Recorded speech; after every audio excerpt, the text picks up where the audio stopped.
আমরা আমাদের কাজের ধারা এই কমিটি স্থির করার পূর্ব পর্যন্ত যেভাবে বাক্সে টাকা আসে সেইভাবে টাকা আসবে। বাক্স ভর্তি হলে এই কমিটির তত্ত্বাবধানে সেই টাকা গুনা হবে এবং সেই টাকা জেলা প্রশাসক মেনটেন করবেন একটি নির্দিষ্ট অ্যাকাউন্ট। শুধু সেই অ্যাকাউন্টে এই টাকাটাই থাকবে, সেই টাকা জমা হবে। এই এই বাক্সগুলির উপর সিসিটিভি আছে, সিসি ক্যামেরা আছে আমার জানা নেই।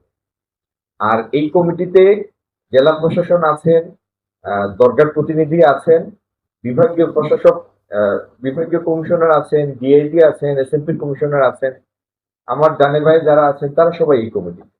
সুতরাং সবার উপস্থিতিতেই টাকাটি গুণা হবে, স্বচ্ছ প্রক্রিয়া হবে এবং সেই গণনার পরে সেই টাকাটা জেলা প্রশাসক অপারেট করেন একটা নির্দিষ্ট অ্যাকাউন্টে যাবে। সুতরাং এটি স্বচ্ছ প্রক্রিয়ার মুখ না, ওইগুলিও আমরা বিবেচনায় নিব। ওই মামলার বিষয়টিও আমরা বিবেচনায় নিব। আর আজকে বসেছি আমরা হযরত শাহজালাল রহমতুল্লাহ মাজার নিয়ে। তো আজকের আলোচনা এটির মধ্যে ছিল।